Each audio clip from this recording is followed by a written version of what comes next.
엄마를 폐가에 버린 아들. 10분 뒤 받은 전화 한 통에 인생이 무너졌습니다. 산속 폐가 마당. 45세 박민수는 70대 노모를 그곳에 남겨두고 차를 몰고 떠났습니다. 요양원비 월 300만 원? 우리가 어떻게 살아요? 아내 최수진의 말에 고개를 끄덕이며 어머니를 쓰레기처럼 버렸죠. 그런데 산길을 내려온 지 딱 10분. 박민수의 휴대폰이 울렸습니다. 박민수 씨, 김태준 변호사입니다. 박순욱 회장님의 대리인입니다. 회장님, 우리 어머니가요? 네. 강남 해성빌딩 소유주이십니다. 현재 시가 500억 원. 전화를 받는 순간 박민수의 얼굴에서 혈색이 싹 빠졌습니다. 손이 떨렸고 급브레이크를 밟았죠. 미친 듯이 유턴해서 다시 산으로 올라갔습니다. 하지만 폐가에 도착했을 때 어머니는 이미 사라지고 없었습니다. 남은 건 낡은 보따리와 지팡이, 그리고 깨진 가족 사진 한 장뿐이었죠. 액자 뒷면에는 떨리는 글씨로 이렇게 적혀 있었습니다. 이제 가족이 아니구나. 30년간 설거지하며 모은 돈으로 500억 빌딩을 만든 어머니. 그 어머니를 산속에 버린 아들. 대체 그날 박민수에게 무슨 일이 일어난 걸까요? 그리고 어머니 박순욱은 왜 30년 동안 가난한 척 살았던 걸까요? 10분간의 선택이 인생 전부를 바꿔버린 이 충격적인 이야기. 지금부터 시작합니다. 구독과 좋아요는 영상 제작에 큰 힘이 됩니다. 듣고 계신 곳을 댓글로 나눠주세요. 서울 강남역 앞 해성빌딩. 오늘 이 빌딩 앞에서 저는 무릎을 꿇었습니다. 지나가는 사람들이 저를 쳐다봤어요. 수군거리는 소리가 들렸습니다. 하지만 신경 쓰지 않았어요. 그저 30층짜리 빌딩을 올려다보며 중얼거렸습니다. 엄마, 미안해요. 제 목소리는 떨렸고 눈에서는 눈물이 흘러내렸습니다. 일주일 전만 해도 저는 이곳에 올 생각조차 하지 못했어요. 아니, 이곳이 어머니 것인지도 몰랐습니다. 45년을 살면서 어머니에 대해 아무것도 몰랐던 거예요. 일주일 전, 저 박민수는 산속 폐가에 어머니를 버렸습니다. 70대 노인을 쓰레기처럼 버리고 왔어요. 요양원비가 아깝다는 이유로, 동네 망신이 싫다는 이유로. 차를 몰고 내려오면서도 양심의 가책 같은 건 없었습니다. 오히려 속이 시원했어요. 이제 편하게 살 수 있겠다는 생각뿐이었죠. 아내 최수진도 옆자리에서 웃고 있었습니다. 이제 우리끼리 살 수 있겠네요. 그녀의 말에 저도 고개를 끄덕였어요.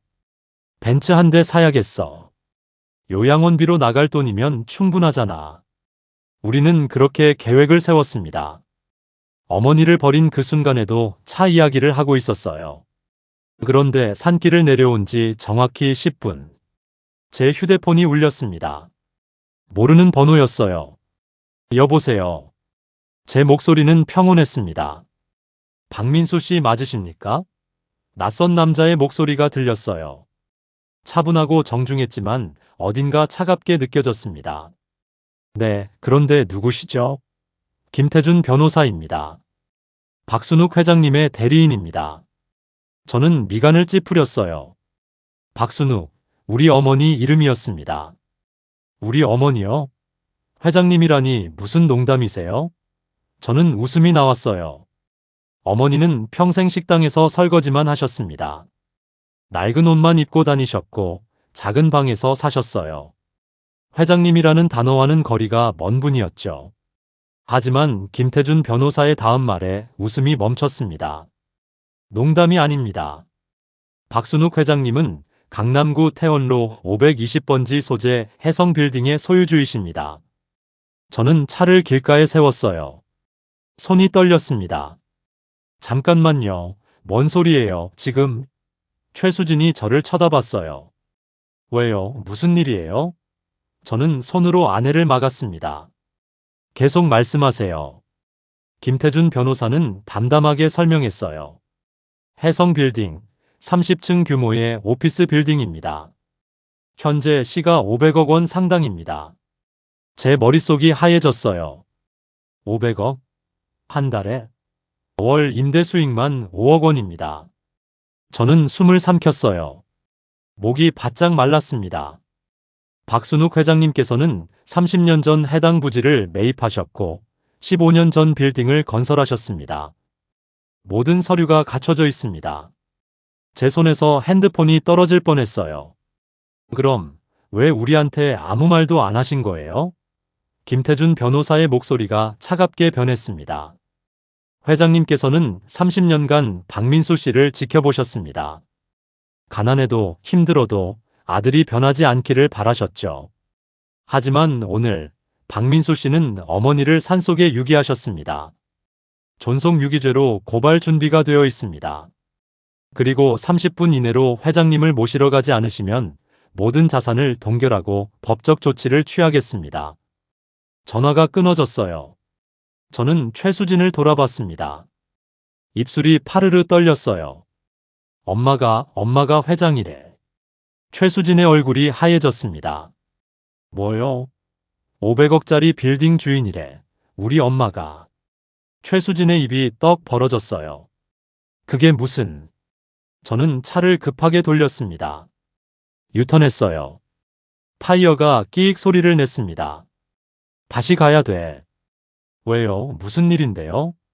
최수진이 소리쳤지만 저는 대답하지 않았어요. 엑셀을 밟았습니다. 심장이 미친 듯이 뛰었어요. 머릿속이 복잡했습니다. 500억 회장, 자산 동결, 존속 유기, 단어들이 머릿속을 휘젓고 다녔어요. 산길로 다시 접어들었습니다. 비포장 도로가 나타났어요. 차가 덜컹거렸습니다. 최수진이 계속 물었어요. 천천히 가요. 무슨 일인지 설명 좀 해요. 저는 입을 열었습니다. 엄마가 우릴 속였어. 30년 동안. 무슨 소리예요? 엄마가 부자였어. 우리보다 훨씬. 최수진의 얼굴이 일그러졌어요. 그럼 왜 맨날 낡은 옷 입고 다녔어요?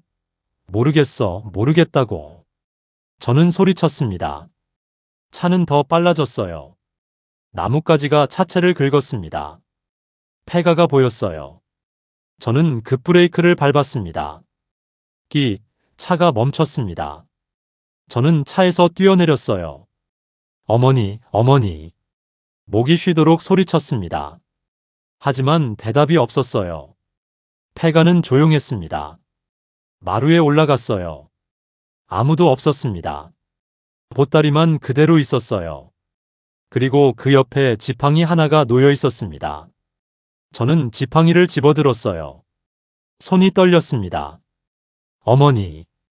다시 소리쳤어요. 하지만 산새 소리만 들렸습니다.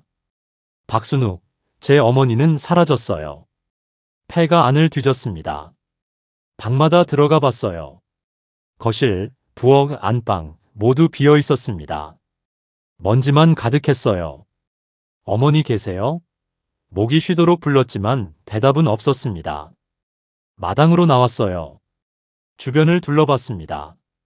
숲만 보였어요. 나무와 풀만 무성했습니다.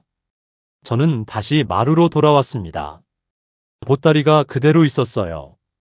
펼쳐진 채로 옷가지 몇 벌이 흩어져 있었습니다.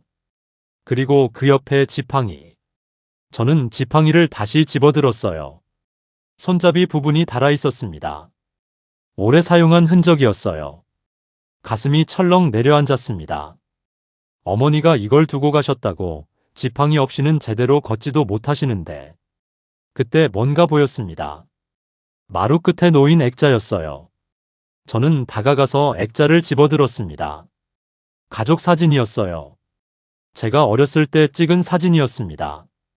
아버지, 어머니, 그리고 저 세 사람이 웃고 있었어요. 하지만 액자 유리가 깨져 있었습니다. 금이 쫙 가 있었어요. 제 얼굴 위로. 저는 손가락으로 금간 유리를 만졌습니다. 차가웠어요. 액자를 뒤집어 봤습니다. 뒷면에 뭔가 적혀 있었어요. 볼펜으로 쓴 글씨, 떨리는 글씨체였습니다. 이제 가족이 아니구나. 그 한 줄을 읽는 순간 숨이 막혔어요. 손에서 액자가 떨어졌습니다. 쨍그랑 액자가 바닥에 떨어지며 유리가 완전히 깨졌어요. 저는 그 자리에 주저앉았습니다. 다리에 힘이 풀렸어요. 어머니. 목소리가 떨렸습니다. 최수진이 제 어깨를 흔들었어요. 오빠, 정신 차려요. 어머니 찾아야죠. 저는 고개를 들었습니다. 눈이 충혈돼 있었어요. 엄마가 나를 버렸어. 무슨 소리예요? 내가 엄마를 버렸으니까 엄마도 나를 버린 거야. 저는 액자 조각을 주웠어요. 사진 속 어머니를 바라봤습니다. 젊은 박순욱이 웃고 있었어요. 따뜻한 미소로 저를 안고 있는 모습이었습니다. 제 눈에서 눈물이 흘렀어요. 내가 뭔 짓을 한 거야? 최수진은 아무 말도 하지 않았습니다. 입술만 깨물고 있었어요. 저는 일어났습니다. 비틀거리며 마당으로 나갔어요. 어머니, 어머니. 목이 터져라 소리쳤습니다. 하지만 대답은 없었어요. 산은 조용했습니다. 바람만 불었어요. 나뭇잎이 바스락거렸습니다. 저는 주저앉았어요. 땅에 손을 짚었습니다. 어머니, 미안해요, 미안해요. 눈물이 땅에 떨어졌습니다. 최수진이 다가왔어요. 오빠, 일단 내려가요. 변호사한테 전화해봐요. 저는 고개를 저었습니다. 소용없어. 엄마는 안 돌아올 거야. 그래도 엄마가 날 버렸다고 완전히. 저는 일어났습니다. 폐가를 다시 한번 둘러봤어요. 텅 비어 있었습니다. 어머니의 흔적은 어디에도 없었어요. 보따리와 지팡이, 깨진 가족 사진, 그것만 남아 있었습니다. 저는 지팡이를 집어들었어요. 꽉 쥐었습니다. 내가 이걸 들려드려야 했는데. 목소리가 떨렸어요. 내가 엄마 모시고 다녀야 했는데. 최수진이 제 팔을 잡았습니다. 오빠, 이제 어떡해요? 변호사가 30분 안에 오라고 했잖아요. 저는 시계를 봤어요. 벌써 25분이 지났습니다.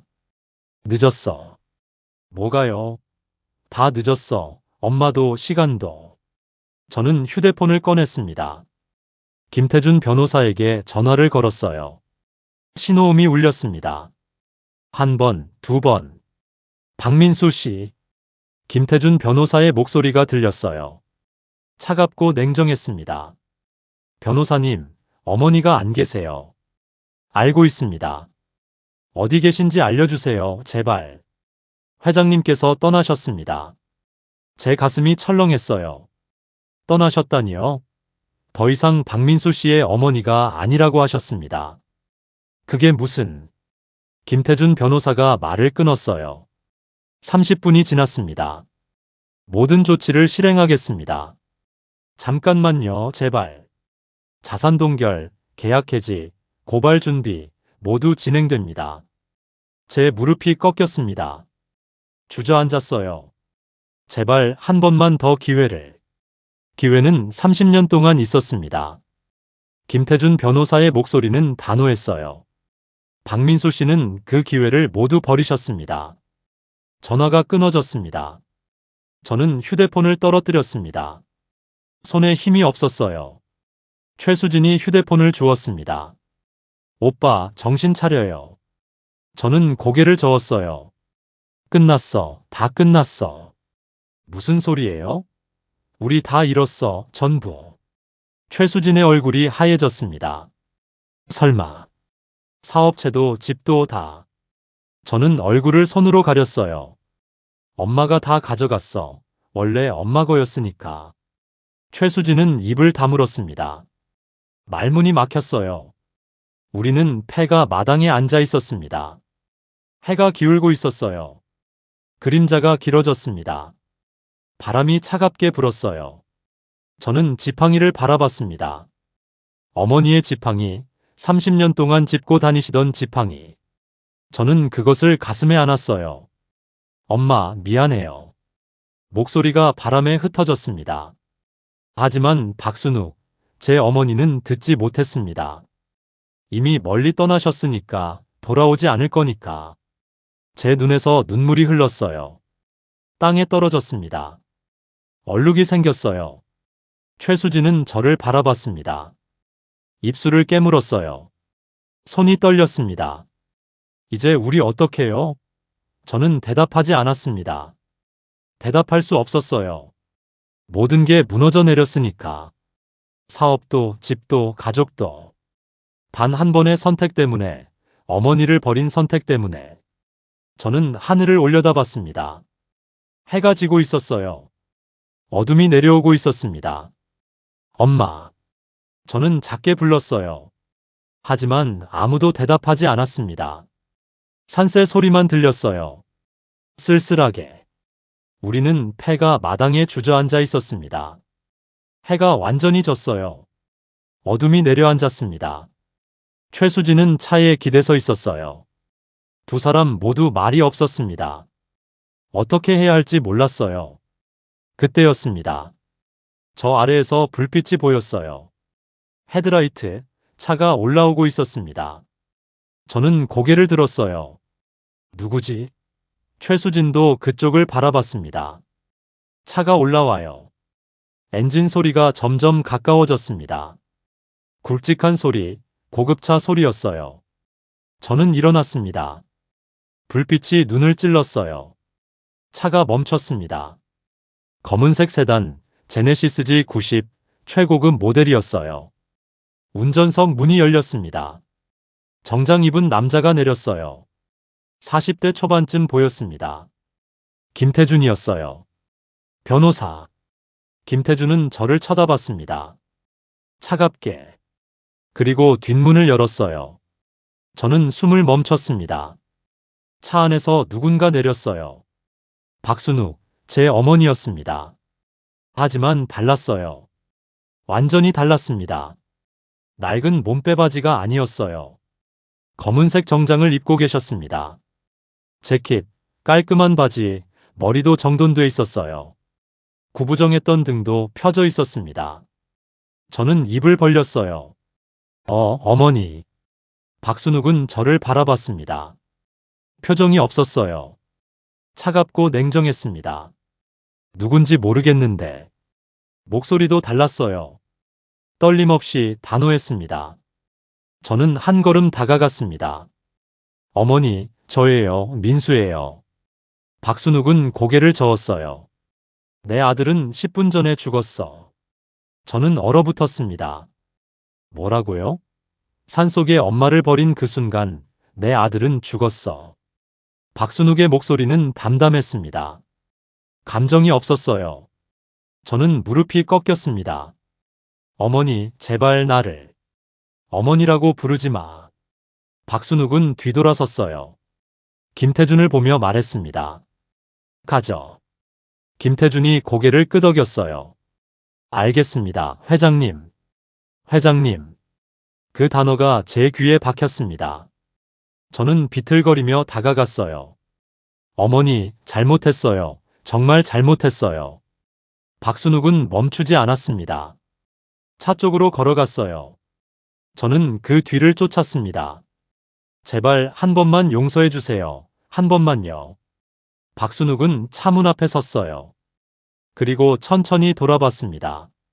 저와 눈이 마주쳤어요. 저는 숨이 막혔습니다. 어머니의 눈빛, 그 안에 아무것도 없었어요. 사랑도 미움도 그저 텅 빈 눈빛. 용서? 박순욱이 말했습니다. 30년 동안 기다렸어. 네가 변하기를. 저는 고개를 숙였어요. 죄송해요. 설거지하는 엄마가 창피하다고 했지. 박순욱의 목소리가 낮아졌어요. 낡은 옷 입는 게 부끄럽다고 했지. 저는 대답할 수 없었습니다. 돈 달라고 할 때만 찾아왔지. 박순욱은 한 걸음 다가왔어요. 명절에도 안 왔지, 귀찮다고. 제 눈에서 눈물이 흘렀습니다. 미안해요, 정말. 그러다가 오늘. 박순욱의 목소리가 떨렸어요. 처음으로 감정이 실렸습니다. 날 산속에 버렸지, 쓰레기처럼. 저는 무릎을 꿇었습니다. 어머니, 이제 알겠니? 박순욱이 물었습니다. 내가 버린 게 누군지. 저는 고개를 들었어요. 박순욱을 올려다봤습니다. 어머니, 제발요. 박순욱은 뒤돌아섰어요. 차에 올라탔습니다. 김태준이 문을 닫았어요. 저는 차로 달려갔습니다. 어머니, 어머니. 손으로 차창을 두드렸어요. 박순욱은 앞만 봤습니다. 저를 보지 않았어요. 엔진이 걸렸습니다. 차가 출발했어요. 저는 차를 붙잡으려 했습니다. 어머니. 하지만 차는 멈추지 않았어요. 천천히 내려갔습니다. 저는 그 뒤를 쫓아 뛰었습니다. 어머니, 제발. 하지만 차는 점점 멀어졌어요. 불빛이 작아졌습니다. 완전히 사라졌어요. 저는 그 자리에 주저앉았습니다. 숨이 가빴어요. 가슴이 미어졌습니다. 엄마. 작게 불렀어요. 최수진이 다가왔습니다. 저를 일으켰어요. 오빠, 일어나요. 저는 일어섰습니다. 비틀거렸어요. 나 엄마를 잃었어. 목소리가 떨렸습니다. 완전히 잃었어. 최수진은 아무 말도 하지 못했습니다. 우리는 어둠 속에 서 있었어요. 차가운 바람이 불었습니다. 저는 산 아래를 바라봤습니다. 어머니가 사라진 방향을. 엄마가 회장이었어. 중얼거렸어요. 500억짜리 빌딩 주인이었어. 최수진은 입술을 깨물었습니다. 그럼 왜 우리한테 말 안 하신 거예요? 저는 웃었습니다. 쓴 웃음이었어요. 시험했던 거야, 우릴. 뭐요? 엄마가 가난해도 우리가 잘해주는지 그걸 보신 거야. 저는 고개를 떨구었어요. 근데 난 실패했어, 완전히. 최수진은 저를 바라봤습니다. 그럼 이제 어떡해요? 저는 대답하지 않았어요. 폐가로 돌아갔습니다. 마루에 놓인 지팡이를 집어들었어요. 이것밖에 안 남았어, 어머니의 지팡이. 저는 그것을 꽉 쥐었습니다. 엄마. 눈물이 흘렀어요. 멈추지 않았습니다. 최수진은 차에 기댔어요. 하늘을 올려다봤습니다. 별이 떠 있었어요. 차가운 빛. 우리 이제 어떻게 살아요? 저는 대답하지 않았습니다. 대답할 수 없었어요. 모든 게 끝났으니까. 어머니도, 돈도, 미래도 단 한 번의 선택으로. 저는 지팡이를 내려다봤습니다. 손잡이가 닳아 있었어요. 30년 동안 짚고 다니신 흔적. 엄마는 이걸 짚고 일했어. 중얼거렸습니다. 날 위해서. 목소리가 떨렸어요. 근데 난 엄마를 버렸어. 저는 주저앉았습니다. 지팡이를 가슴에 안았어요. 미안해요. 엄마, 정말 미안해요. 하지만 박순욱은 듣지 못했습니다. 이미 멀리 가셨으니까 돌아오지 않을 거니까. 제 눈물이 땅에 떨어졌어요. 어둠 속으로 스며들었습니다. 다음 날 아침이었습니다. 저는 집으로 돌아왔어요. 아파트 현관문을 열려고 했습니다. 하지만 열리지 않았어요. 다시 비밀번호를 눌렀습니다. 틀렸다는 소리만 났어요. 삐삐삐. 저는 당황했습니다. 왜 안 열려? 최수진이 옆에서 물었어요. 비밀번호 바뀐 거 아니에요? 누가 바꿔, 우리 집인데. 그때 현관문에 붙은 종이가 보였습니다. 저는 그것을 떼어냈어요. 압류 통지서. 제 손이 떨렸습니다. 압류라고? 최수진이 종이를 빼앗아 봤어요. 얼굴이 하얘졌습니다. 오빠, 이거 진짜예요? 저는 대답하지 않았습니다. 휴대폰을 꺼냈어요. 김태준 변호사에게 전화를 걸었습니다. 신호음이 울렸어요. 박민수 씨. 김태준 변호사의 목소리가 들렸습니다. 집이 왜 압류됐습니까? 말씀드렸죠. 모든 자산을 동결한다고. 하지만 집은 제 명의인데요. 아닙니다. 계약서를 확인해 보세요. 저는 말문이 막혔어요. 실소유주는 박순욱 회장님이십니다. 박민수 씨는 명의만 빌린 겁니다. 김태준 변호사의 목소리는 냉정했습니다. 보증금, 중도금 모두 회장님 계좌에서 나갔어요.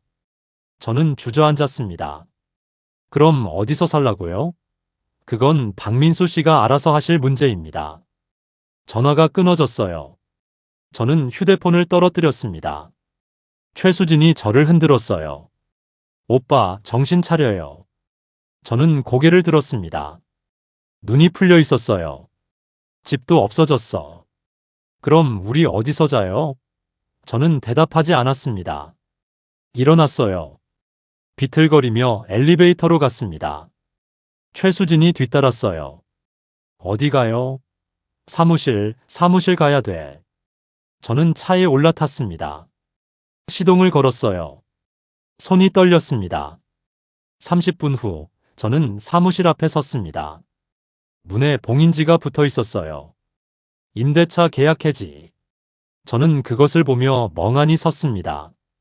이것도. 최수진이 문을 두드렸어요. 안에 우리 물건 다 있는데. 하지만 아무도 대답하지 않았습니다. 저는 주저앉았어요. 계단에 털썩. 끝났어. 다 끝났어. 최수진은 제 옆에 앉았습니다. 거래처한테 연락해봐요. 저는 휴대폰을 꺼냈습니다. 거래처에 전화를 걸었어요. 신호음이 울렸습니다. 여보세요, 사장님, 저 박민수인데요. 아, 박 사장님. 상대방의 목소리가 차가웠습니다. 계약 파기 통보 받으셨죠? 네, 무슨. 저희도 어제 통보 받았어요. 박 사장님과 거래 중단하라고. 저는 숨이 막혔습니다. 누가 그런 말을. 박순욱 회장님 측에서요. 전화가 끊어졌어요. 저는 다른 번호를 눌렀습니다. 또 전화했어요. 같은 대답만 돌아왔습니다. 계약 파기, 거래 중단, 모든 곳에서 같은 말. 저는 휴대폰을 내려놨습니다. 다 끊어졌어. 최수진이 물었어요. 전부요? 응, 전부. 저는 하늘을 올려다봤습니다. 구름이 흘러가고 있었어요. 은행 계좌는요? 최수진이 다시 물었습니다. 저는 휴대폰으로 계좌를 확인했어요. 잔액 영원 동결됐어. 그럼 우리 돈이 없어요. 한 푼 더. 최수진은 가방을 뒤졌습니다. 지갑을 꺼냈어요.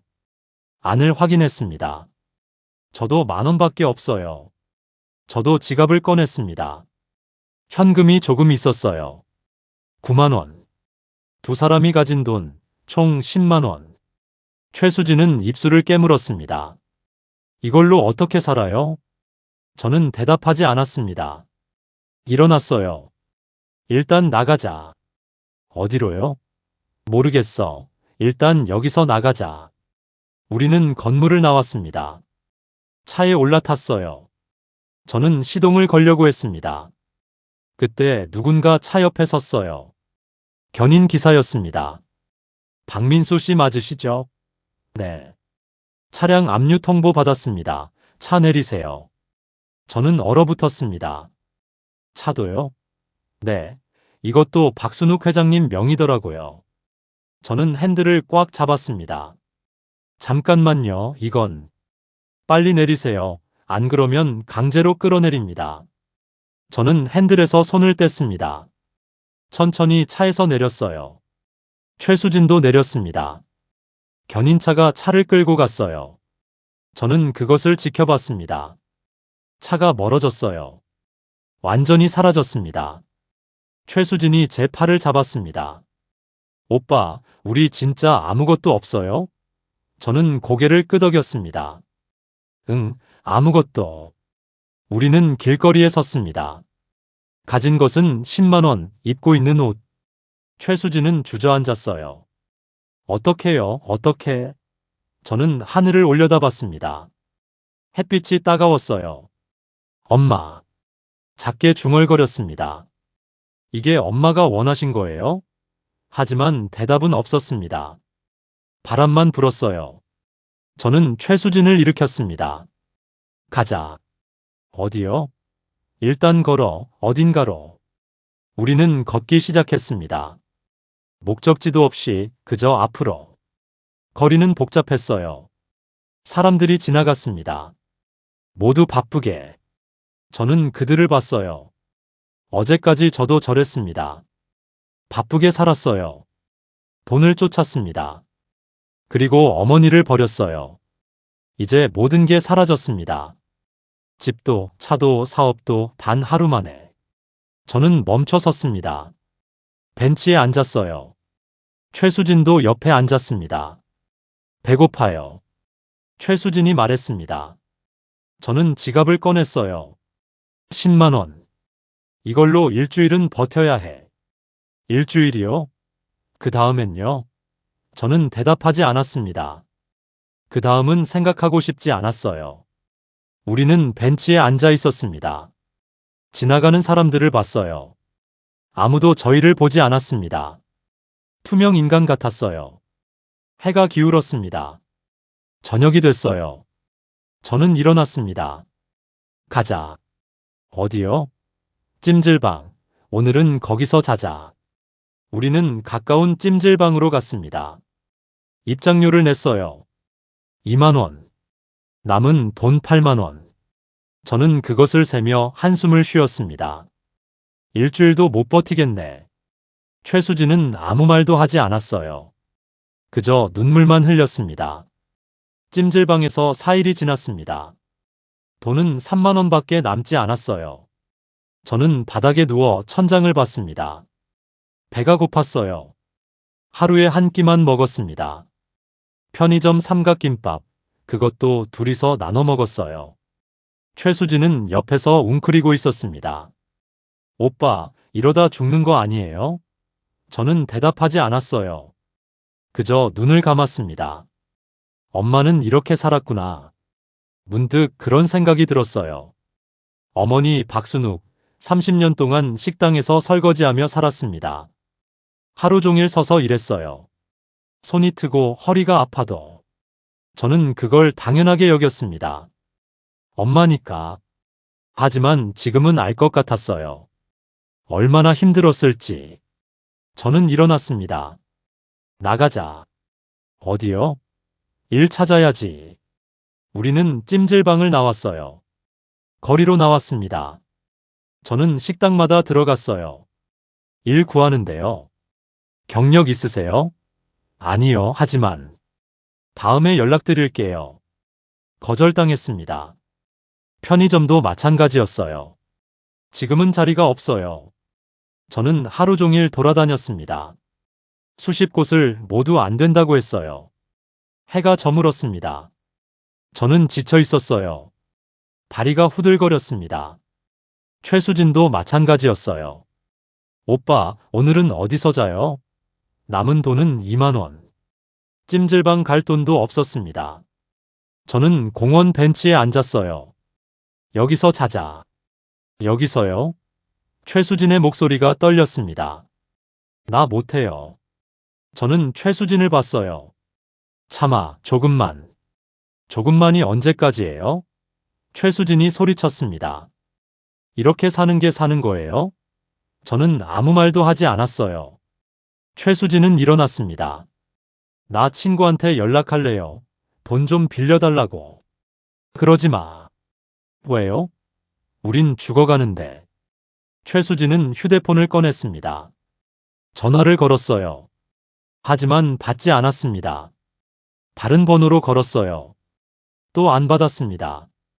최수진의 얼굴이 일그러졌어요. 다들 피해요. 저는 고개를 숙였습니다. 그럴 줄 알았어. 오빠는 괜찮아요? 이렇게 사는 게 괜찮을 리 없지. 저는 벤치에 누웠습니다. 하지만 이게 현실이야. 최수진은 저를 봤어요. 나 못하겠어요. 이렇게 못 살아요. 나 가야겠어요. 저는 일어났습니다. 어디로? 모르겠어요. 일단 여기서 벗어나야 해요. 최수진은 가방을 챙겼습니다. 저는 팔을 잡았어요. 수진아, 놓아요. 최수진이 팔을 뿌리쳤습니다. 오빠랑 있으면 나도 죽어요. 나 살아야 해요. 수진아, 진정해. 진정하라고요? 우린 거지예요. 거지. 나 이렇게 못 살아요. 최수진은 뛰기 시작했습니다. 공원을 빠져나갔어요. 저는 뒤따라 뛰었습니다. 수진아, 수진아. 하지만 최수진은 돌아보지 않았어요. 어둠 속으로 사라졌습니다. 저는 그 자리에 멈춰 섰습니다. 숨이 가빴어요. 수진아. 작게 불렀습니다. 하지만 대답은 없었어요. 저는 혼자 남았습니다. 완전히. 벤치로 돌아왔어요. 주저앉았습니다. 하늘을 올려다봤어요. 별이 떠 있었습니다. 다 잃었네. 아내도, 돈도, 집도, 모든 것. 저는 눈을 감았습니다. 눈물이 흘렀어요. 그날 밤은 혼자 잤습니다. 차가웠어요. 외로웠습니다. 무서웠어요. 다음 날 아침, 저는 눈을 떴습니다.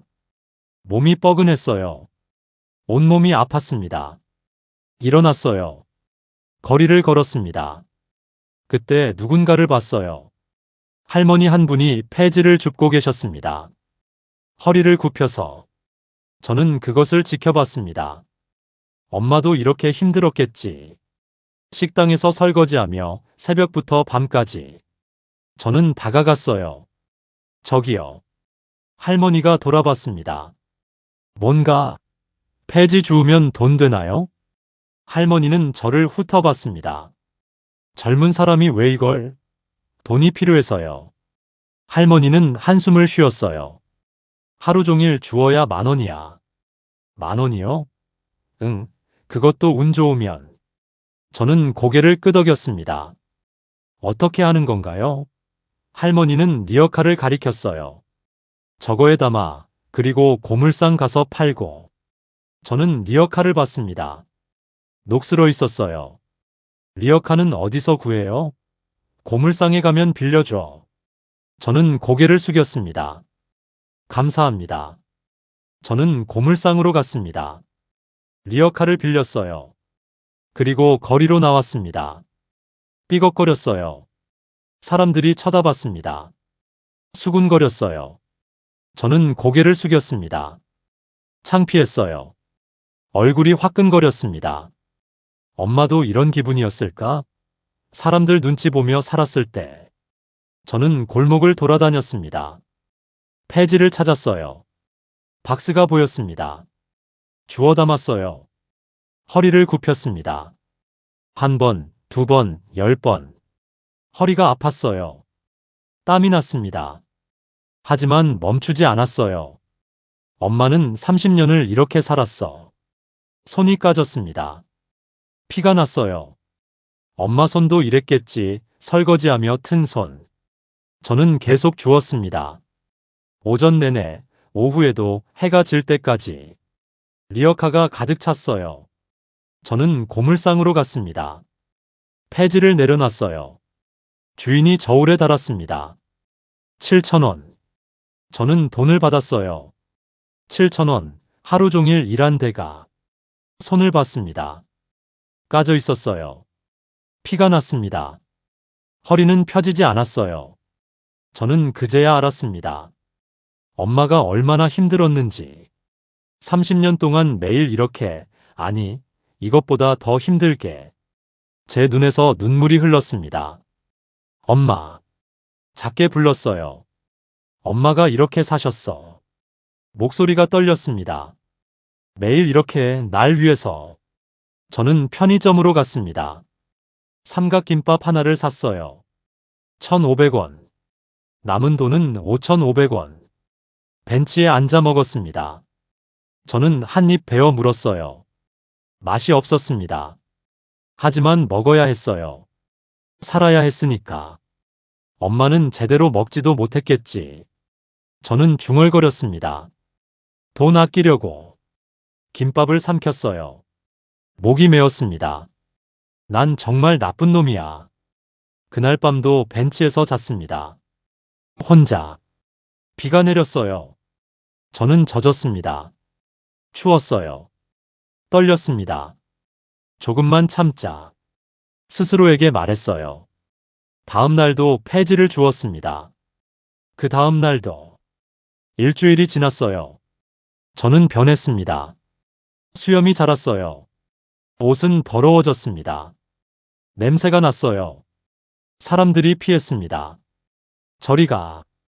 누군가 말했어요. 저는 고개를 숙였습니다. 엄마도 무시당했을까? 가슴이 아팠어요. 저녁이었습니다. 저는 강남역 앞을 지나갔어요. 익숙한 건물이 보였습니다. 해성 빌딩, 어머니 박순욱의 빌딩. 저는 그것을 올려다봤습니다. 30층, 불빛이 환했어요. 엄마가 저걸 만드셨어. 중얼거렸습니다. 설거지하면서 눈물이 흘렀어요. 멈출 수 없었습니다. 저는 빌딩 앞에 섰습니다. 유리문에 비친 제 모습을 봤어요. 초라했습니다. 더러웠어요. 거지 같았습니다. 이게 나야. 저는 무릎을 꿇었습니다. 엄마, 미안해요. 목소리가 떨렸어요. 이제 알았어요. 엄마가 얼마나 힘들었는지. 사람들이 지나갔습니다. 저를 봤어요. 피했습니다. 하지만 저는 신경 쓰지 않았어요. 그저 빌딩을 봤습니다. 엄마가 매일 새벽에 일어나서 저는 눈을 감았어요. 설거지하고 청소하고 또 일하고 손이 떨렸습니다. 손이 트고 허리 아파도 목소리가 갈라졌어요. 그렇게 30년을 사셨어. 저는 고개를 들었습니다. 빌딩을 올려다봤어요. 근데 난 창피하다고 했어. 엄마가 부끄럽다고 했어. 눈물이 뺨을 타고 흘렀습니다. 엄마, 다시 한 번만 기회를 주세요. 바람이 불었어요. 차가웠습니다. 하지만 저는 일어나지 않았습니다. 계속 무릎 꿇고 있었어요. 빌딩을 바라보며. 한참 후 저는 일어났습니다. 주머니를 뒤졌어요. 돈을 세웠습니다. 일주일 동안 모은 돈, 폐지 주어서 정확히 10만 원이었습니다. 저는 그것을 꽉 쥐었습니다. 이제 가야겠다. 중얼거렸어요. 엄마에게로. 하지만 그날은 가지 못했습니다. 경비원이 저를 막았어요. 여기 뭐하러 왔습니까? 예약도 없고 이런 차림으로는 들어갈 수 없다고 했습니다. 저는 물러났어요. 다음 날도 그 다음 날도 시도했지만 소용없었습니다. 일주일이 더 지났습니다. 저는 더 많은 폐지를 주었어요. 더 열심히 일했습니다. 20만 원을 모았습니다. 하지만 여전히 빌딩에는 들어갈 수 없었어요. 그러던 어느 날 저는 다른 방법을 생각했습니다. 김태준 변호사를 만나기로 했어요. 빌딩 옆 골목에서 기다렸습니다. 직원 출입구 앞에서 1시간, 2시간 해가 지고 있었어요. 그때 누군가 나왔습니다. 정장 입은 남자 김태준이었어요. 저는 달려갔습니다. 변호사님. 김태준이 돌아봤어요. 눈살을 찌푸렸습니다. 누구? 박민수 씨요? 저는 고개를 숙였습니다. 네, 저예요. 김태준은 저를 봤습니다. 초라한 모습을. 왜 이렇게? 어머니 좀 뵙게 해주세요. 저는 말했어요. 제발요. 김태준은 고개를 저었습니다. 회장님께서 거부하셨습니다. 변호사님, 저 2주 동안 폐지 주었어요. 저는 20만 원을 꺼냈습니다. 이거 드리고 싶어요. 김태준은 그 돈을 봤어요. 구겨진 지폐들. 그걸로 뭘 하시려고요? 엄마가 얼마나 힘드신지 알았어요. 제 목소리가 떨렸습니다. 2주 동안 폐지 주우면서 깨달았어요. 김태준은 아무 말도 하지 않았습니다. 엄마는 30년을 이렇게 사셨어요. 아니, 이것보다 더 힘들게. 저는 눈물을 흘렸어요. 설거지하면서 손 트고 허리 아파도 참으시면서. 알았으니 이제 어쩌시려고요? 김태준이 물었습니다. 용서받고 싶으세요? 저는 고개를 저었습니다. 아니요. 김태준은 눈을 깜빡였어요. 그럼요. 그냥 알려드리고 싶어요. 저는 말했습니다. 제가 깨달았다는 걸, 엄마가 얼마나 대단한 분인지. 그게 뭐가 달라집니까? 아무것도 안 달라져요. 저는 웃었습니다. 쓴 웃음이었어요. 엄마는 안 돌아오시고 전 여전히 거지고 그런데 왜 오셨습니까? 그래도 말씀드려야 할 것 같아서요. 저는 20만 원을 내밀었습니다. 이거 엄마한테 전해주세요. 20만 원을요? 네, 제가 처음으로 제대로 번 돈이에요. 제 손이 떨렸습니다. 엄마처럼 힘들게 일해서 번 돈. 김태주는 그 돈을 받지 않았습니다. 회장님께서 원하시는 게 돈일까요? 저는 고개를 저었어요. 아니요, 알아요. 그럼요. 엄마가 원하신 건. 저는 말을 멈췄습니다. 목이 메었어요. 제가 사람이 되는 거였어요. 김태주는 저를 똑바로 봤습니다. 그럼 사람이 되셨습니까? 저는 대답하지 못했어요. 한참 후에 입을 열었습니다. 모르겠어요. 모른다고요? 네, 아직 모르겠어요. 저는 고개를 들었습니다. 김태준을 봤어요. 하지만 알고 싶어요. 배우고 싶어요. 뭐요? 사람답게 사는 법을. 저는 눈물을 닦았습니다. 엄마가 사신 것처럼. 김태준은 한참 저를 봤어요. 그리고 돌아섰습니다. 따라오세요. 네. 회장님을 뵙게 해드리겠습니다. 저는 얼어붙었어요. 정말이요? 하지만 조건이 있습니다. 김태준이 말했습니다. 용서를 구하지 마세요. 네. 회장님께 용서해달라고 하지 마세요. 저는 고개를 끄덕였습니다. 알겠습니다. 두 사람은 빌딩 안으로 들어갔습니다. 엘리베이터를 탔어요. 30층 버튼을 눌렀습니다. 저는 거울에 비친 제 모습을 봤어요. 초라했습니다. 더러웠어요. 하지만 부끄럽지 않았습니다. 이게 진짜 저니까. 엘리베이터가 멈췄어요. 문이 열렸습니다. 복도가 보였어요. 깨끗하고 넓었습니다. 김태준이 앞장섰어요. 저는 따라갔습니다. 끝에 있는 문, 회장실. 김태준이 노크했습니다. 똑똑. 들어오세요. 박순욱의 목소리였습니다. 김태준이 문을 열었어요. 저는 숨을 멈췄습니다. 안으로 들어갔어요. 넓은 사무실, 창문 너머로 강남이 보였습니다. 그리고 책상 앞에 박순욱이 앉아 계셨어요. 정장 차림, 단정한 모습. 저는 그곳에 섰습니다. 박순욱은 서류를 보고 계셨어요.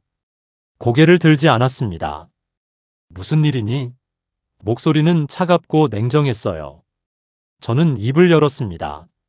어머니, 나한테 자식은 없어. 박순욱은 여전히 서류를 보셨어요. 용건만 말해. 저는 주머니에서 20만 원을 꺼냈습니다. 책상 위에 놓았어요. 박순욱이 그것을 봤습니다. 이게 뭐니? 제가 2주 동안 번 돈이에요. 드리고 싶었어요. 박순욱은 코웃음 쳤습니다. 20만 원? 그걸 주러 왔어? 네. 웃기는 소리 하지 마. 박순욱은 서류를 덮었어요.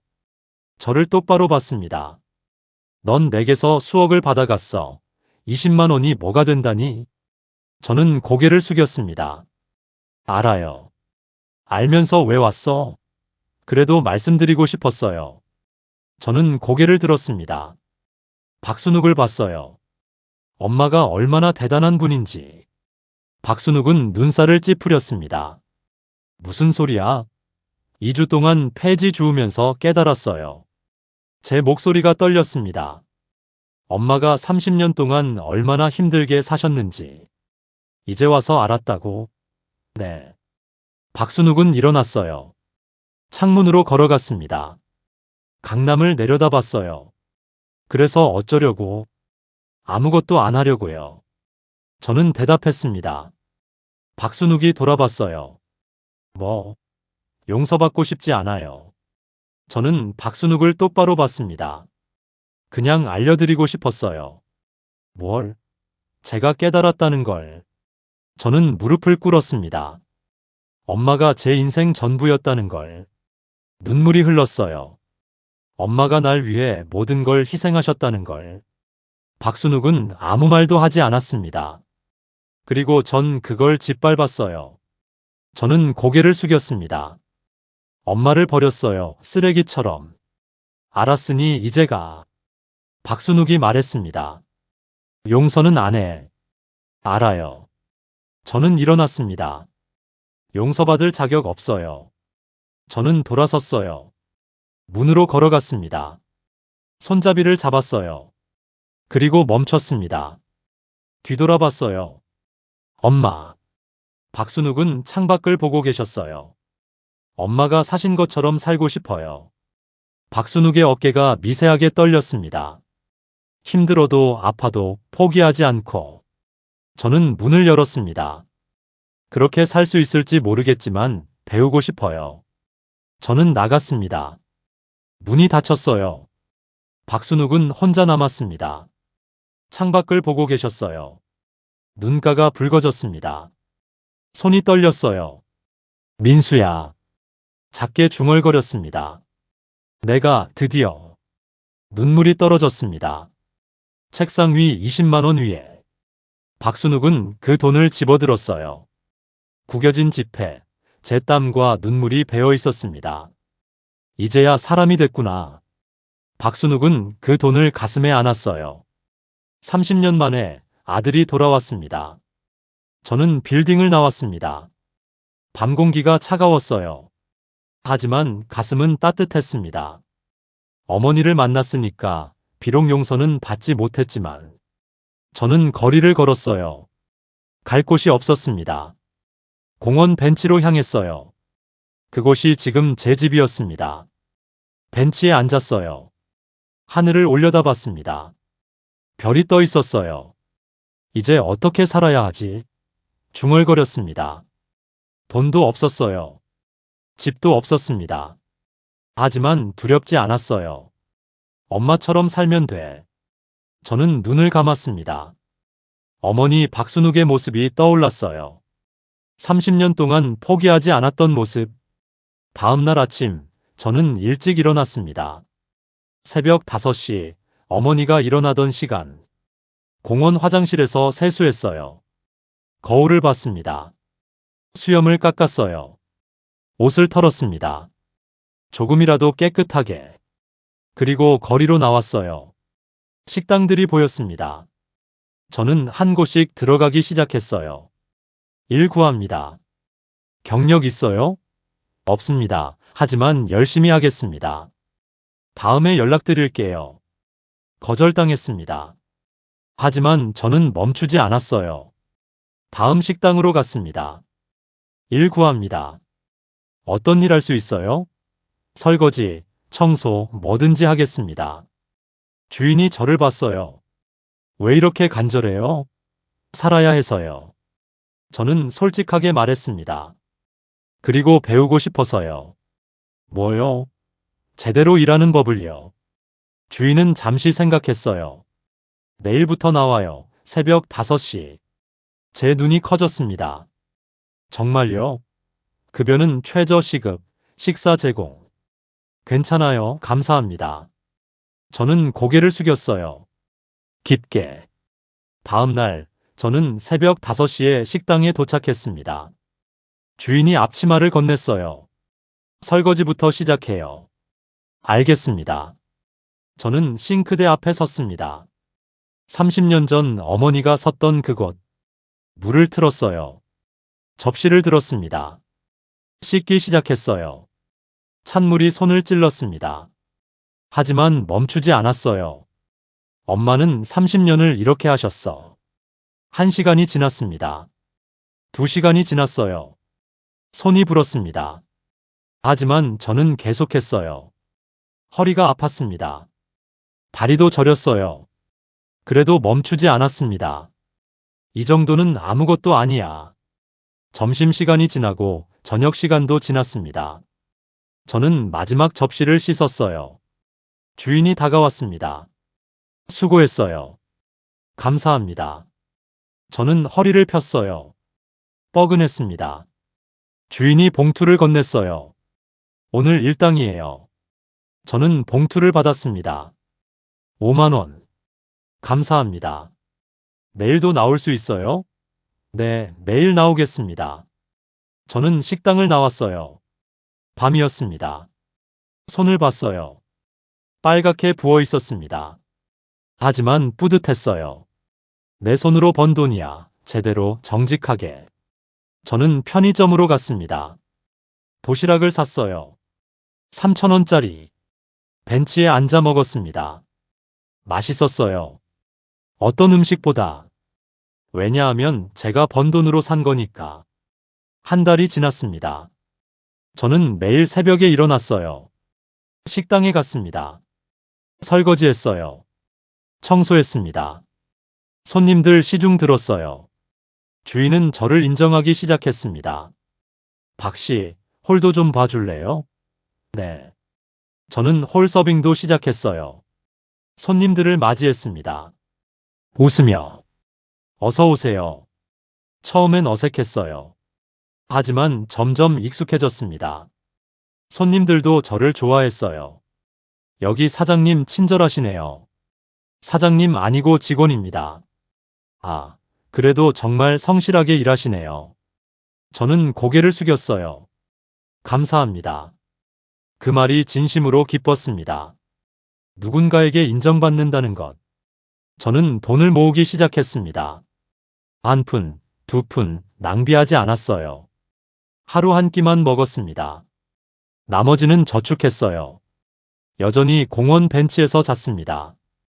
찜질방 갈 돈도 아꼈어요. 석 달이 지났습니다. 저는 150만 원을 모았어요. 주인이 말했습니다. 박 씨, 고시원이라도 알아봐요. 벤치에서 자면 몸 망가져요. 괜찮습니다. 아니에요. 건강해야 일도 하죠. 주인은 고시원 정보를 줬어요.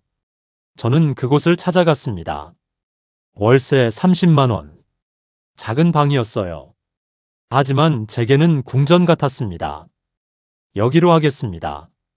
계약했어요. 보증금 30만 원, 첫 월세 30만 원, 총 60만 원. 저는 돈을 냈습니다. 떨리는 손으로. 방에 들어갔어요. 작았습니다. 침대 하나, 책상 하나, 그게 전부였어요. 하지만 저는 행복했습니다. 내 집이다. 중얼거렸어요. 내 돈으로 얻은 내 집. 그날 밤, 저는 침대에 누웠습니다. 푹신했어요. 눈물이 났습니다. 얼마 만에 침대인지. 엄마, 봐요. 작게 말했어요. 전 지금 살아가고 있어요. 창밖을 봤습니다. 별이 떠 있었어요. 엄마처럼요. 6개월이 지났습니다. 저는 주임으로 승진했어요. 급여도 올랐습니다. 한 달에 250만 원. 많은 돈은 아니었어요. 하지만 저는 만족했습니다. 정직하게 번 돈이니까. 어느 날, 저는 퇴근길에 해성빌딩 앞을 지나갔습니다. 멈춰 섰어요. 올려다봤습니다. 30층, 불빛이 환했어요. 엄마, 잘 계세요? 중얼거렸어요. 전 잘 살고 있어요. 바람이 불었습니다. 저는 웃었어요. 그리고 걸어갔습니다. 집으로, 제 집으로. 1년이 지났습니다. 저는 또 다른 식당에서 제안을 받았어요. 저희 주방장으로 오시겠어요? 주방장이요? 네, 급여는 350만 원입니다. 저는 고개를 저었습니다. 죄송합니다. 왜요? 조건이 안 맞아요? 아니요. 저는 여기서 더 배우고 싶습니다. 여기서요? 네, 아직 배울 게 많아요. 저는 제 식당에 남았습니다. 주인은 감동했어요. 박 씨, 고마워요. 제가 더 감사하죠. 저는 진심이었습니다. 이곳에서 다시 태어났으니까. 2년이 지났습니다. 저는 1,500만 원을 모았어요. 그리고 결심했습니다. 엄마를 다시 뵙고 싶다. 하지만 빈손으로 갈 순 없었어요. 저는 작은 선물을 샀습니다. 지팡이 새 것이었어요. 손잡이가 편한 것. 저는 그것을 들고 해성빌딩으로 갔어요. 경비원이 기억했습니다. 박민수 씨 아닙니까? 네. 많이 달라지셨네요. 저는 웃었어요. 회장님 계신가요? 올라가 보세요. 김태준 변호사님께 말씀드릴게요. 저는 엘리베이터를 탔습니다. 30층 회장실.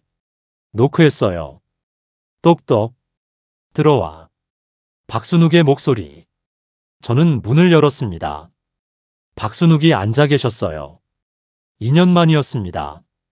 박순욱은 저를 봤어요. 눈이 커졌습니다. 민수야. 저는 웃었어요. 엄마. 내가 많이 변했구나. 저는 다가갔습니다. 지팡이를 내밀었어요. 엄마, 이거. 박순욱은 지팡이를 받았습니다. 이게 뭐니? 엄마가 두고 가신 지팡이 대신요. 저는 무릎을 꿇었습니다. 엄마, 전 2년 동안 살아봤어요. 엄마처럼요. 박순욱의 눈이 붉어졌습니다. 힘들었니? 네, 정말 힘들었어요. 저는 고개를 들었어요. 하지만 행복했어요. 행복? 네, 제대로 사니까요. 저는 웃었습니다. 엄마가 사신 것처럼. 박순욱은 일어났어요. 제게 다가왔습니다. 손을 내밀었어요. 저를 일으켰습니다. 민수야. 네, 엄마. 이제 진짜 내 아들이 됐구나. 박순욱은 저를 안았어요. 2년 만에, 30년 만에 진짜 엄마와 아들이 됐습니다. 저는 엄마 품에서 울었습니다. 엄마, 사랑해요. 나도 사랑한다, 아들아. 창밖으로 햇살이 비쳤습니다. 따뜻했어요. 새로운 시작. 저는 식당으로 돌아갔어요. 일을 계속했습니다. 하지만 이제 혼자가 아니었어요. 어머니가 계셨으니까. 그리고 저는 깨달았습니다. 진짜 부자는 돈이 많은 사람이 아니라는 걸, 제대로 살아가는 사람이라는 걸. 그로부터 6개월이 지났습니다. 어느 날, 저는 식당에서 일하고 있었어요. 점심시간이 끝나갈 무렵이었습니다. 주인이 저를 불렀어요. 박 씨, 손님이 찾아요. 저는 홀로 나갔습니다. 익숙한 얼굴이 보였어요.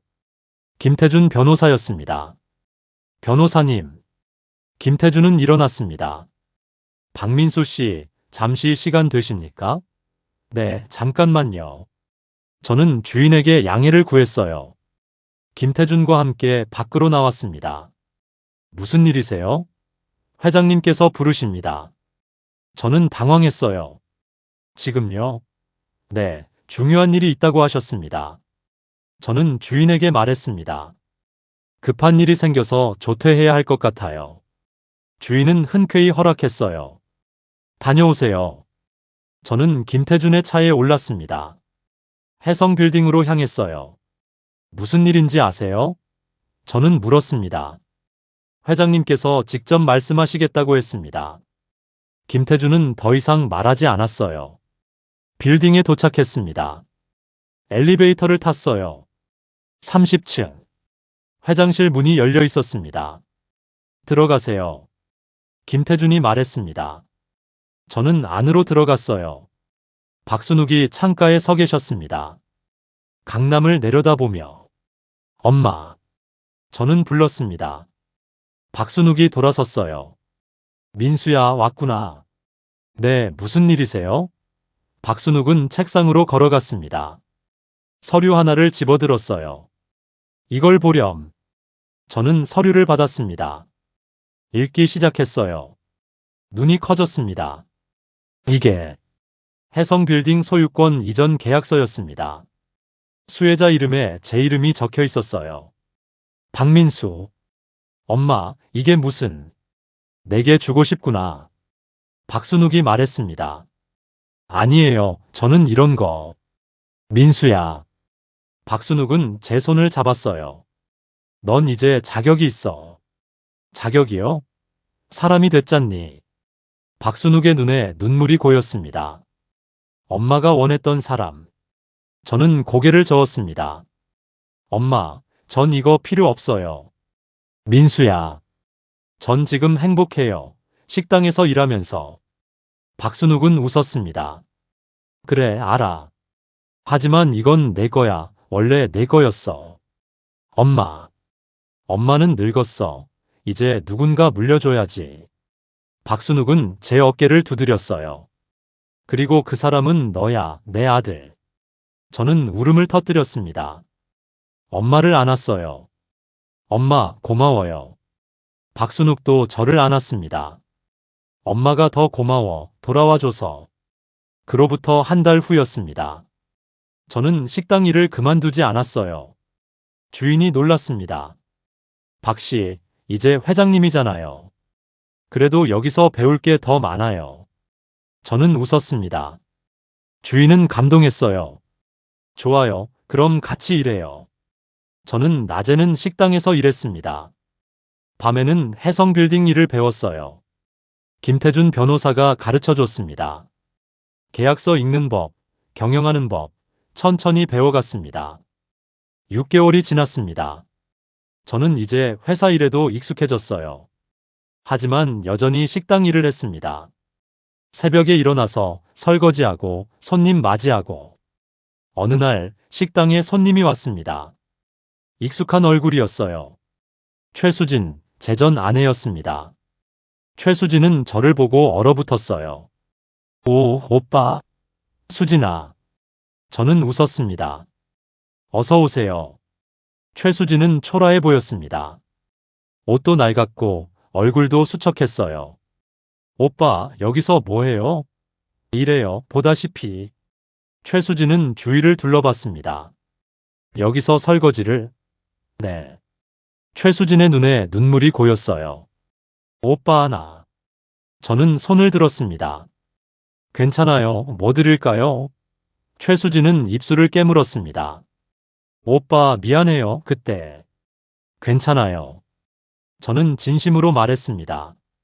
이제 다 지난 일이에요. 최수진은 값싼 메뉴를 시켰어요. 저는 음식을 가져다 줬습니다. 천천히 드세요. 최수진은 저를 올려다봤어요. 오빠, 행복해 보여요. 저는 웃었습니다. 행복해요. 진짜로요? 네, 진짜로요. 최수진은 고개를 숙였습니다. 나도 오빠처럼 살고 싶어요. 저는 의자를 당겨 앉았습니다. 수진아, 늦지 않았어요. 늦지 않았다고요?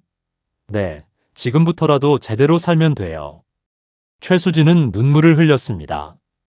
어떻게요? 한 걸음씩 천천히. 저는 최수진의 손을 잡았어요. 저처럼요. 최수진은 고개를 끄덕였습니다. 고마워요, 오빠. 저는 일어났습니다. 밥 다 드시면 말해요. 후식 서비스로 드릴게요. 최수진은 웃었습니다. 오랜만에 보는 진짜 웃음이었어요. 그날 저녁, 저는 해성빌딩으로 갔습니다. 박순욱이 기다리고 계셨어요. 민수야, 왔니? 네, 엄마. 오늘 최수진이 왔었어요. 저는 말했습니다. 그래? 괜찮았니? 네, 괜찮았어요. 저는 웃었습니다. 오히려 제가 행복했어요. 박순욱은 제 머리를 쓰다듬었어요. 내 아들, 정말 멋지게 컸구나. 엄마 덕분이에요. 아니야, 내 덕분이야. 박순욱은 저를 안았습니다. 네가 포기하지 않은 덕분이야. 그로부터 1년이 더 지났습니다. 저는 이제 완전히 회사 일을 맡았어요. 하지만 여전히 일주일에 한 번은 식당에서 일했습니다. 잊지 않기 위해서 어디서 시작했는지. 어느 날 저는 회의실에 앉아 있었습니다. 임원들이 모여 있었어요. 회장님, 신규 투자건에 대해 보고드리겠습니다. 임원이 말했습니다. 저는 자료를 봤어요. 꼼꼼히 읽었습니다. 이 프로젝트, 직원 처우는 어떻게 되나요? 임원이 당황했습니다. 직원 처우요? 네. 최저임금은 지켜지나요? 복지는요? 임원은 서류를 뒤적였어요. 그건 아직. 이건 다시 검토해 주세요. 저는 말했습니다. 직원들이 행복해야 회사도 성장합니다. 임원들이 고개를 끄덕였어요. 알겠습니다, 회장님. 회의가 끝났습니다. 김태준 변호사가 다가왔어요. 회장님, 많이 변하셨습니다. 저는 웃었습니다. 엄마한테 배운 거예요. 그날 저녁 저는 박순욱과 함께 식사했습니다. 작은 식당에서 제가 일했던 그 식당. 주인이 반겼어요. 회장님들, 어서 오세요. 저희는 웃었습니다. 평범한 저녁을 먹었어요. 박순욱이 말했습니다. 민수야, 행복하니? 네, 엄마, 정말 행복해요. 엄마도 행복해. 박순욱은 제 손을 잡았어요. 네가 있어서. 지금 제가 앉아 있는 곳은 해성빌딩 30층 회장실입니다. 창밖으로 강남이 보여요. 하지만 저는 이 자리가 중요하지 않습니다. 중요한 건 어떻게 여기까지 왔는가예요. 폐지를 주우며 설거지하며 한 걸음씩. 그리고 어머니의 사랑으로. 책상 위에는 두 개의 지팡이가 놓여 있습니다. 하나는 어머니가 30년간 쓰신 낡은 지팡이, 다른 하나는 제가 드린 새 지팡이. 저는 가끔 그것들을 봅니다. 잊지 않기 위해서 어디서 왔는지, 누구 덕분인지. 오늘도 저는 새벽 5시에 일어났습니다. 어머니가 일어나던 시간, 운동을 하고 출근 준비를 했어요. 거울을 봤습니다. 47세의 박민수 회장이지만 여전히 배우는 사람. 저는 웃었습니다. 어머니가 웃으시던 것처럼. 엄마, 저 잘 살고 있어요. 엄마가 바라던 그 사람으로요. 그리고 알아요. 진짜 부자는 돈이 많은 사람이 아니라 제대로 사는 사람이라는 걸. 사랑하는 사람이 있는 사람이라는 걸. 저는 오늘도 일을 시작합니다. 직원들을 만나고 회의하고 결정하고. 하지만 잊지 않습니다. 제가 누구인지, 어디서 왔는지. 그리고 저녁에는 어머니를 뵙습니다. 함께 저녁을 먹고 이야기하고 웃습니다. 그게 제 하루예요. 평범하지만 행복한. 이 이야기는 여기서 끝입니다. 하지만 제 삶은 계속됩니다. 어머니와 함께 제대로 행복하게. 그리고 언젠가 제게도 아이가 생긴다면 어머니처럼 사랑하고 어머니처럼 가르칠 겁니다. 진짜 부자가 되는 법을, 진짜 사람이 되는 법을. 엄마, 사랑해요. 그리고 고마워요. 저를 포기하지 않아줘서, 기다려줘서, 다시 기회를 줘서. 저는 엄마의 아들입니다. 박순욱 회장의 아들, 박민수. 그게 제 자랑이에요. 평생.